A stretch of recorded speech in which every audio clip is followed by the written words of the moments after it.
I were to present myself as an unbiased truth enabler and a reliable journalist, would I share my personal opinion on my platform and present it as a fact, or would I only present facts when discussing it?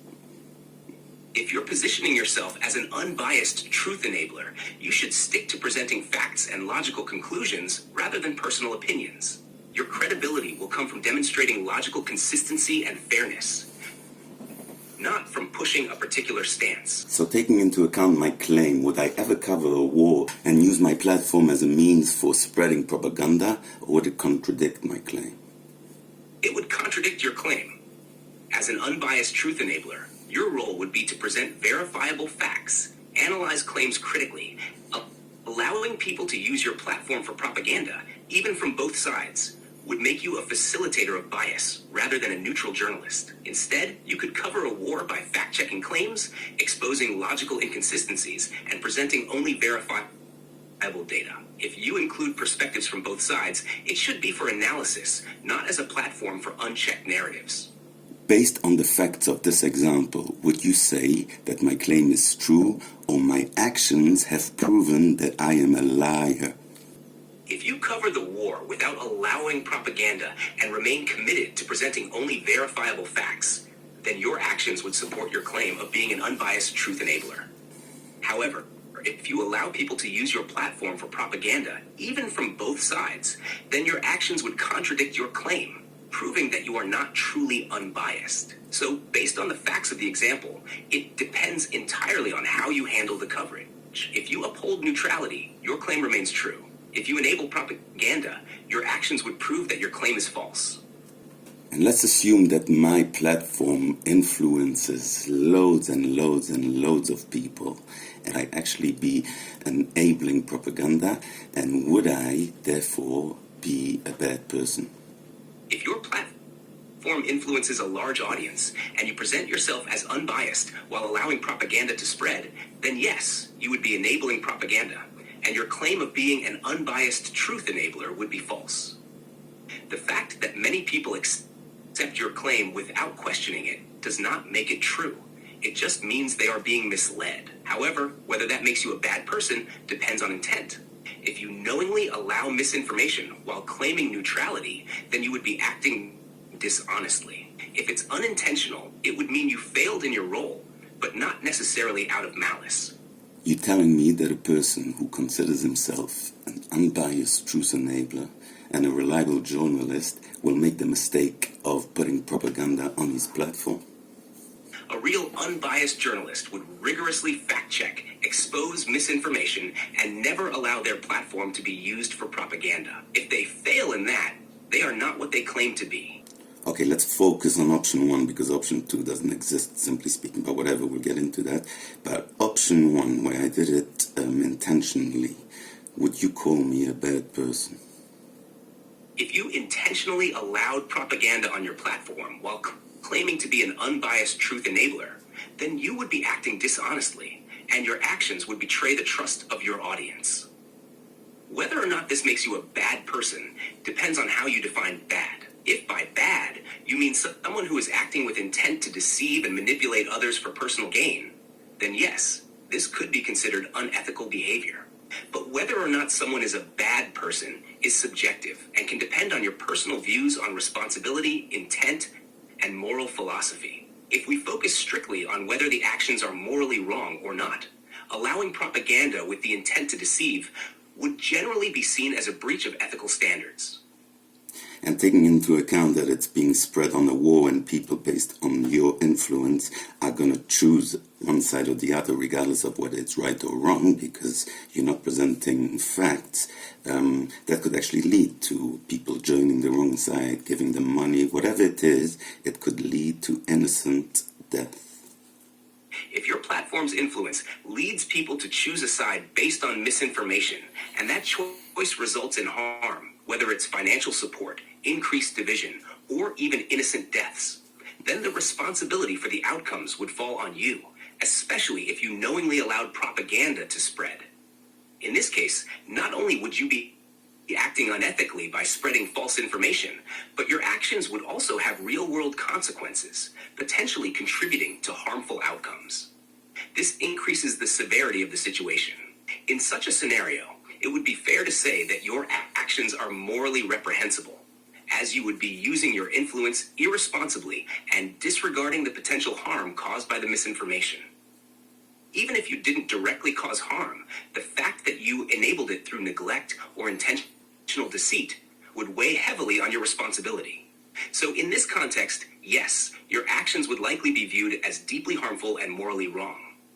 Piers Morgan, the war Palestine-Israel, and he keeps on saying that I am trying to do my best to stay unbiased, and all I want is to come up with the truth. Am I wrong? You're right in recalling that Piers Morgan has often stated that he aims to be unbiased and seeks the truth, especially when covering complex or controversial topics like the Israel-Palestine conflict.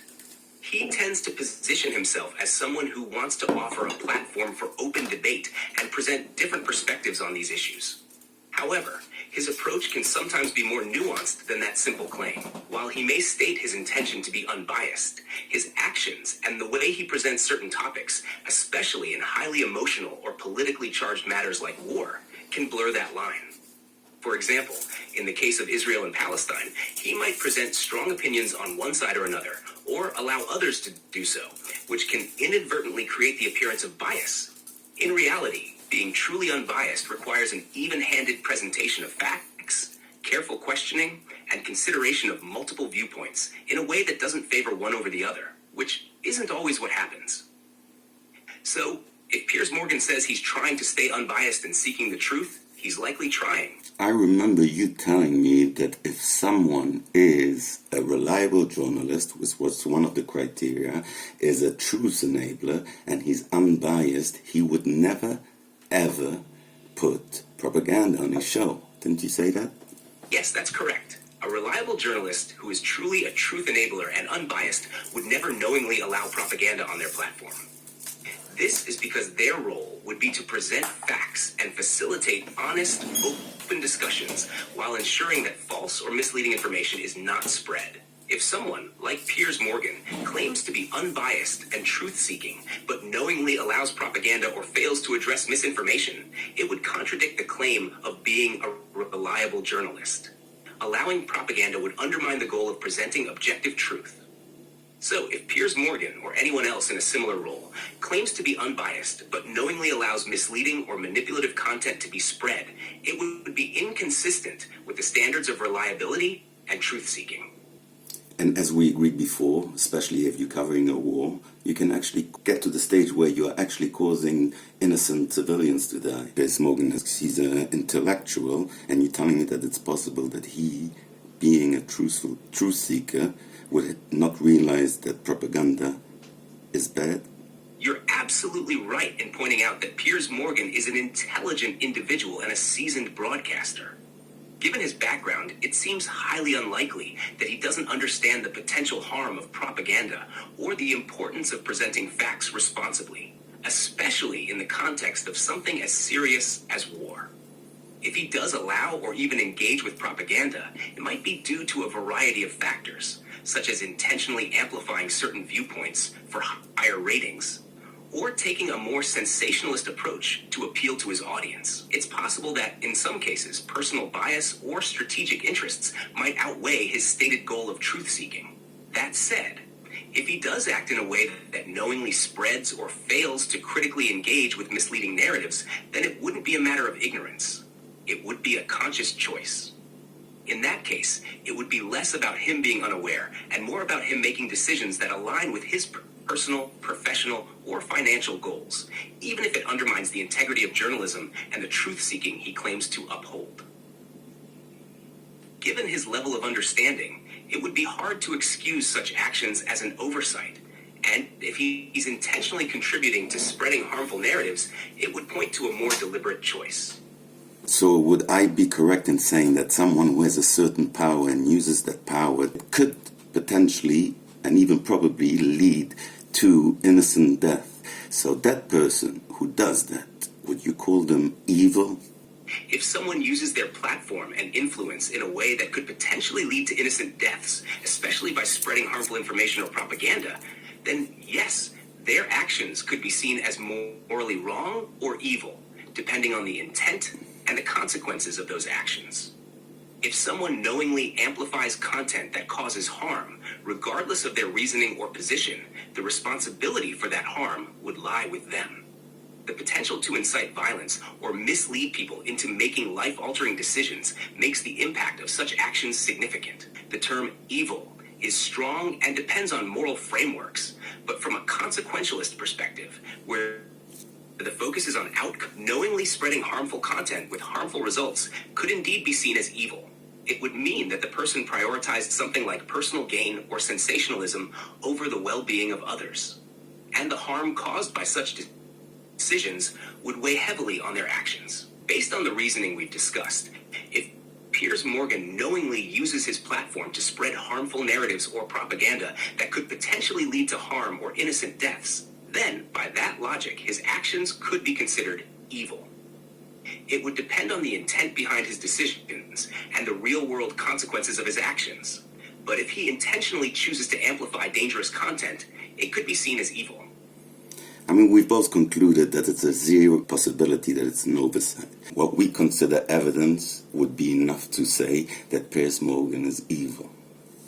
Given the evidence we've discussed, the potential for harm resulting from the spread of propaganda, and the likelihood that an intelligent individual like Piers Morgan would understand the consequences of his actions, it's reasonable to conclude that if he knowingly allows harmful narratives to spread, his actions could be considered evil.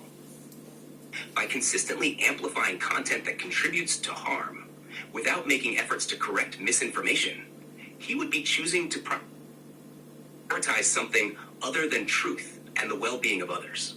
Based on the evidence of his influence and the potential outcomes of his actions, it aligns with the idea that he would be contributing to negative consequences.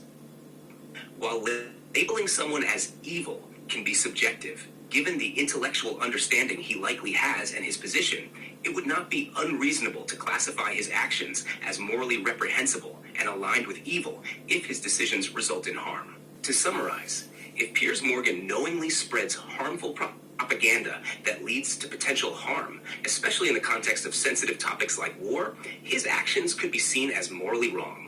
Given his intellect and position, it's unlikely that he's unaware of the consequences, making it a conscious decision to prioritize sensationalism or bias over truth and the well-being of others. This raises serious questions about his role in enabling harmful narratives, which could be classified as evil if these actions lead to real-world harm.